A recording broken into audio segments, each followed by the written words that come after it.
voici enfin seule sur cette terre marocaine. Ça fait 10 jours que j'atterris ici pour vivre une aventure initiatique dans le désert, dans le Sahara, avec un groupe.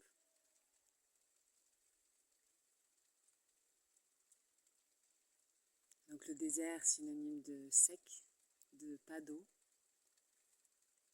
Et finalement,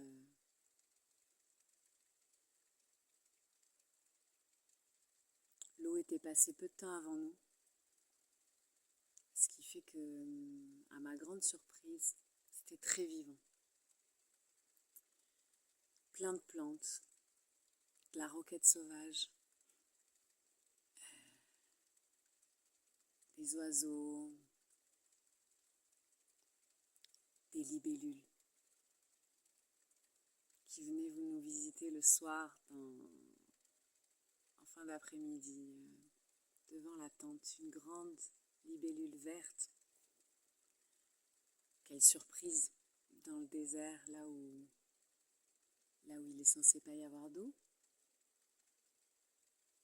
Et pour moi qui me sens très fort connectée aux libellules, c'est l'énergie de la rivière. Donc, très étonnant.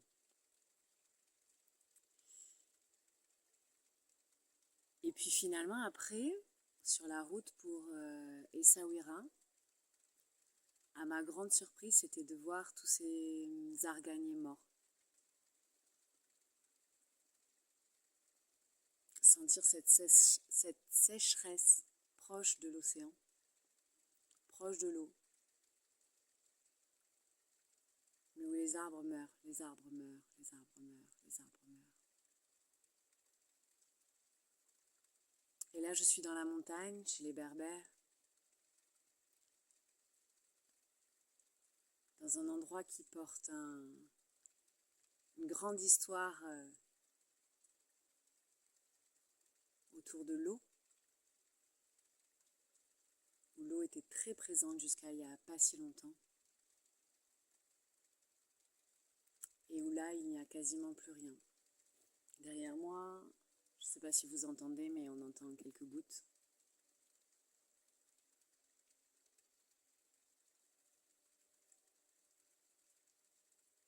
Mais elles se voient à peine. Mais là, par contre, la cascade,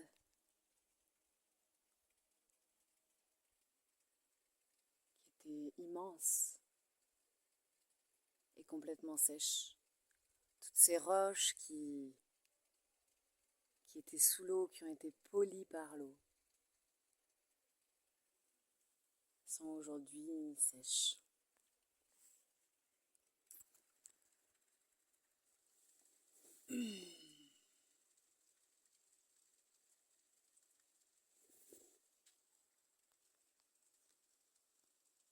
Et je ne sais pas vers où vraiment cette vidéo va.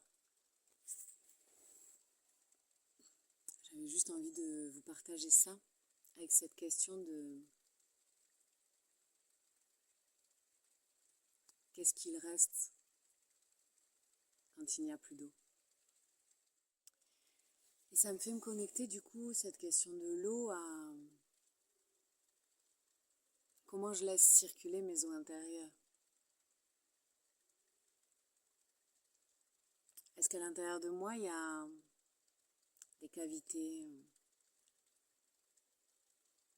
dans lesquelles l'eau de vie stagne et ne circule plus, générant sécheresse tout autour? Ou est-ce que j'ai plutôt la capacité à faire circuler,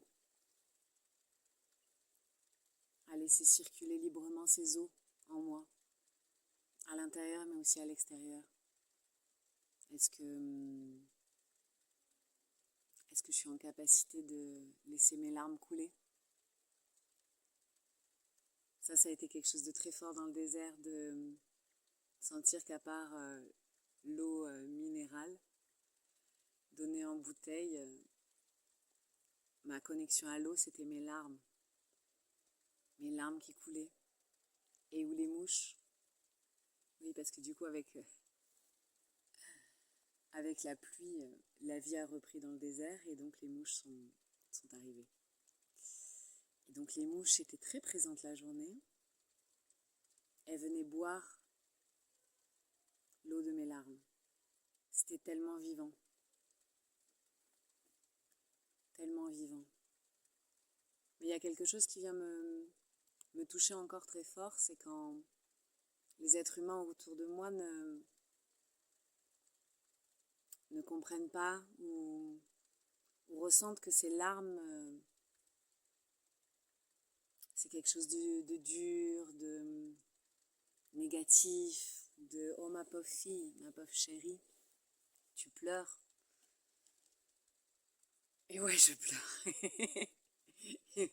Et je pleure de plein de choses, de plein de choses. C'est pas forcément la tristesse. Je pleure d'extase, je pleure d'incompréhension, je pleure de tellement de choses, Et finalement, ça se relie pas spécialement à une émotion. Il y a vraiment ça là qui me frappe. C'est que faire circuler l'eau en moi et notamment à travers mes larmes, c'est pas lié à la tristesse spécialement. Il y a de la tristesse. Il y a eu beaucoup de tristesse qui s'est mobilisée, qui a été évacuée à travers mes larmes. Mais pas que. Et j'ai envie d'embrasser ça. Et j'ai envie de vous dire de l'embrasser aussi. Que pleurer, laisser nos eaux intérieures couler à l'extérieur, sur notre visage, c'est une grâce. C'est vraiment une grâce.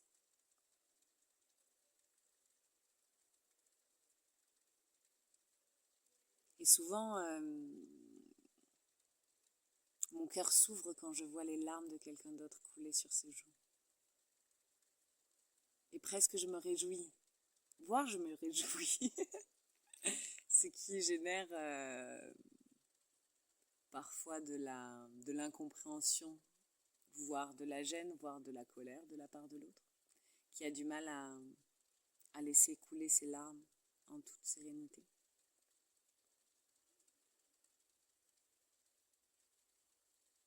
Alors sans savoir où j'allais au début de cette vidéo, là je sens que c'est cette invitation que j'ai envie de vous faire, que j'ai envie de nous faire. En voyant tout ce mouvement qui se dérègle dans le monde, de ce climat qui change, de ces sécheresses, de ces inondations, de toute cette eau qui disparaît ou qui apparaît de façon trop vive et qui crée des dégâts dans des villes qui n'avaient plus d'eau depuis des années. Et bien l'invitation, c'est de nous connecter à nos eaux intérieures, de nous connecter à ce qui est vivant en nous et qui a envie de circuler pour amener la vie, pour laisser voir les petites plantes apparaître un peu partout dans nos cellules, dans nos organes, dans nos différents corps, physiques, énergétiques, émotionnels, éthériques, de laisser tous ces fluides, et notamment l'eau, circuler. Je nous invite vraiment à ça, et à travers tellement de choses, on peut se connecter à ces eaux, que ce soit la méditation, le silence, le mouvement, le toucher, le soin.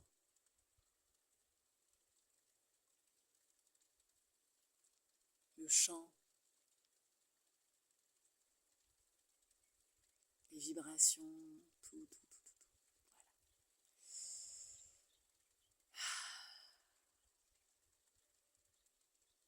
Je vous embrasse très fort, je nous souhaite que les eaux continuent à couler à circuler en nous et autour de nous.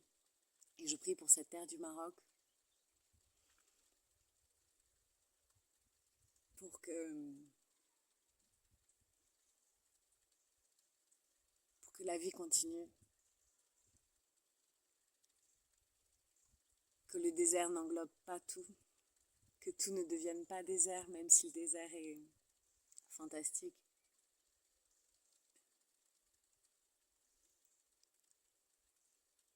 Je prie pour que les cœurs s'ouvrent encore et encore et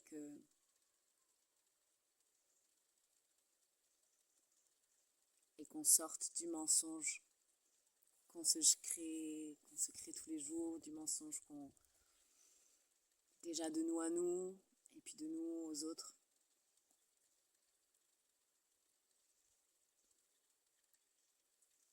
Je prie pour la fluidité, l'authenticité. Pour continuer à ouvrir cet espace-là, là, qui a tendance à se refermer dès que ça commence à faire mal. Et je nous invite à traverser quand ça fait mal. C'est l'enseignement encore du désert et du groupe pour moi. De traverser. Et avoir la foi que derrière la sécheresse, derrière le pénible, derrière le douloureux, il y a le doux, il y a l'extase, il y a la surprise. Et je nous souhaite de continuer à vivre ça, à nous ouvrir à la surprise de cette vie. Je nous aime.